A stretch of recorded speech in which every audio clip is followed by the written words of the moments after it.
Today's video from Sam4S Help, we're going to show you how to do the end of day Z1 financial report on the ER-900 series of registers. This video we're using the 940, but the process is the same across the range.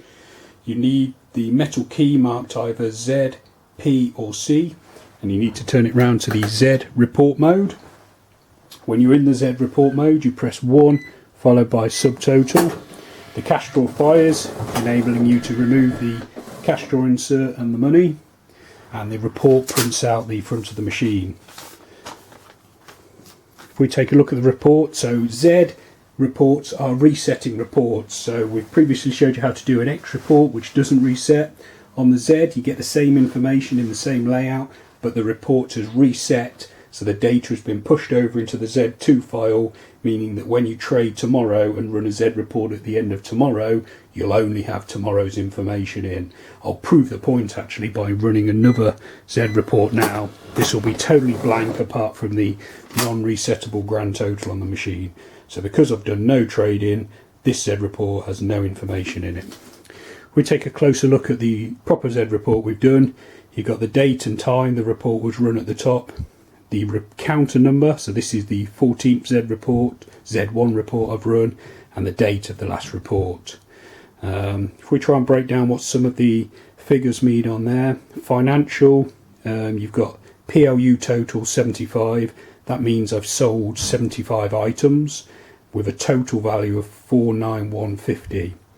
My adjustment total is the same because my report is correct, so if that figure was different it might be that I've got open checks or some clerks have open sales assigned to them.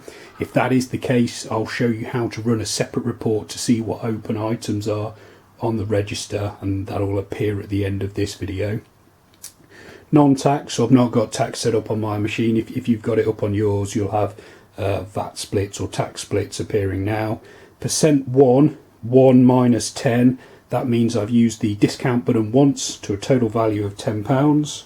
My net sales 8, 49150, that means I've done 8 separate transactions totaling the 49.50. Return, I've done one return at £2.55. Previous void, so that's a void during a transaction, so I've done one void during a transaction for a total of £1. Cancel, one £10.35. That means someone's cancelled a sale, one sale for £10.35.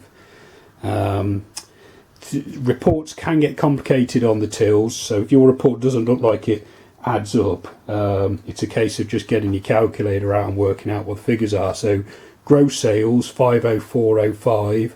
Why is that higher than my figure here? The reason is the gross sales will include the return. So the return was for an item I sold that day, so that's £2.55, and it will also include the discount.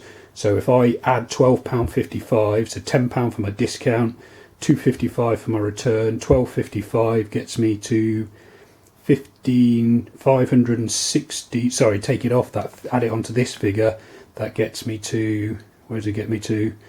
505. Yes, it's 50405. So it's the total sales here, the 49150 plus my discount plus my £2.55 gets me to 50405. No sales, so that means someone's used the no sale button once. That would be if you had a really high figure there, that would be something to investigate, why are people doing no sales all the time. Charge in draw sales, so this is where you just got to be a bit careful. So on this report I've only done card sales, so on my machine I've got a card button set up, and the sales for the card relate to charge in draw sales, so that's what that stands for. I probably should, you can reprogram these, I probably should have reprogrammed that to say card and then card sales, but they're effectively the same thing. I should have split my transactions out. If you take cash payments as well, you'll have a separate total for cash and draw. Obviously the reason being is it just makes it a hell of a lot easier to add up your till. So mine's going to be easy because all mine are card sales. So basically when I do my card end of day, that should be 49150. PLU level 1, so that basically means price level. So I've only got one price level set up on this machine, so all my sales have been, my 75 PLUs have all been at price level 1 and at that total value. average item per customer. So for every sale I've done on the till, they've ordered 9.37 items, and the average spend has been 61.43. Okay, I hope that information's been helpful.